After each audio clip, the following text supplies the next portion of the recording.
Please, give me a reason to be Catholic.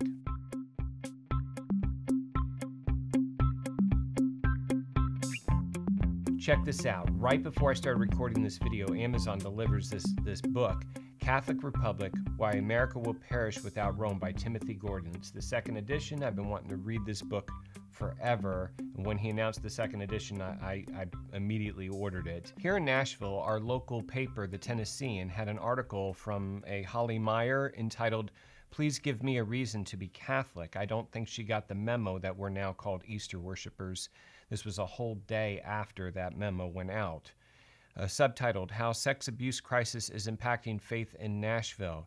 So basically, she asks a lot of really, really deep questions at the beginning of this article that is just setting up her agenda that she's going to unfold by the end of the article. And in all fairness, I didn't get to the end of the article because as I was reading this, I just ended up making this talk. So here you go. So she starts out, the Reverend Edward Steiner does not think people sitting in the pews are looking for reasons to leave as the Catholic Church grapples with the recent wave of its clergy sexual abuse crisis. But Steiner, who leads the Cathedral of the Incarnation in Nashville, beautiful church, if you come to Nashville, and you should, go to Mass at the Cathedral. In Nashville, thinks some are looking for reasons to stay.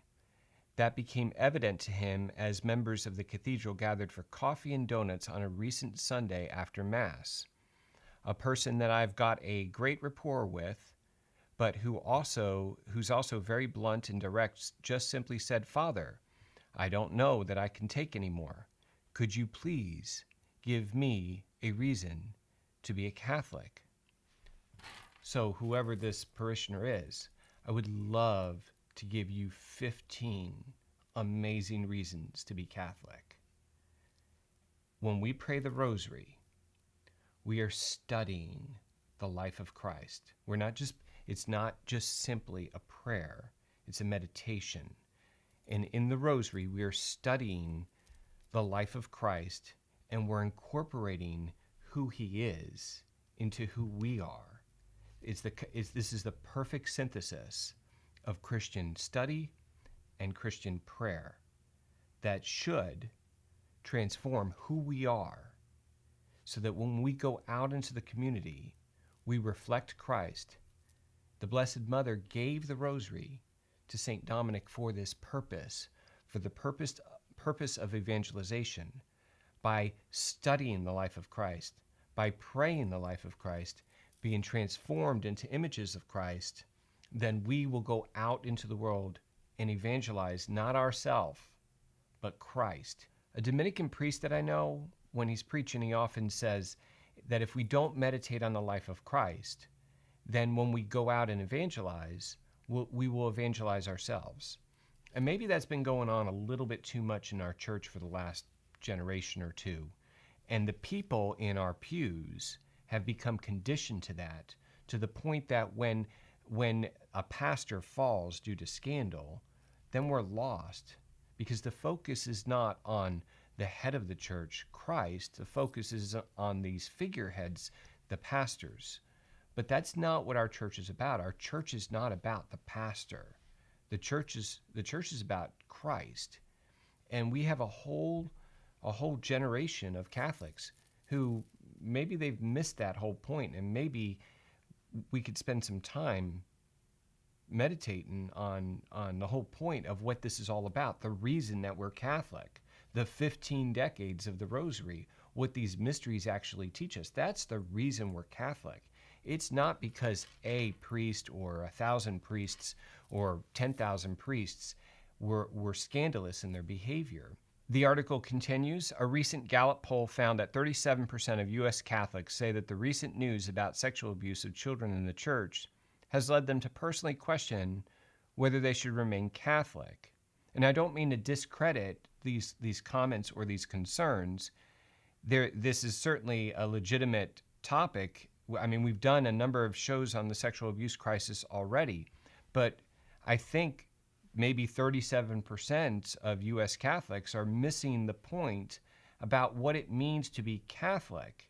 Let me put this in context, because at the foot of Mount Sinai, when Moses went to the top of the mountain, what was happening at the top of the mountain was one of the most beautiful, amazing events in history since creation.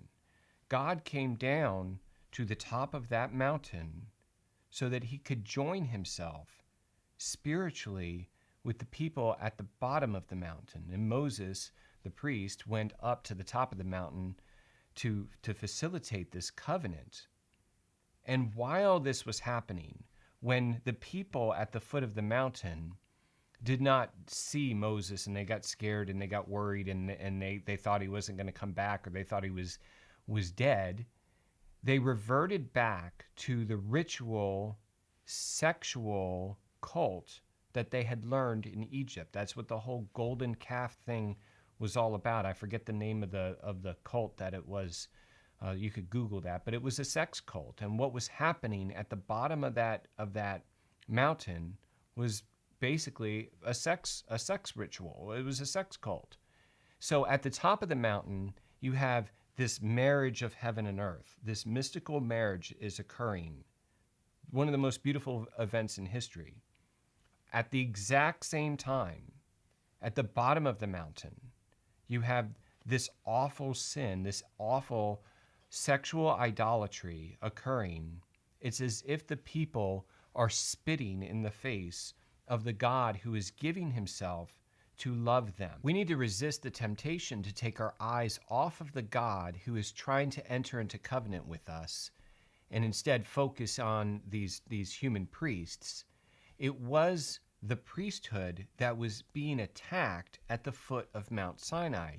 It was God's intent to establish a priestly nation. I think it's in the Exodus chapter 19 where this is broken down, but it was his intent to establish a priestly nation who would bring God's covenant to all the nations of the world. And the golden calf incident is what kind of threw a wrench in that whole plan, and we had the Levitical priesthood as a result. Refer to Scott Hahn for all of that.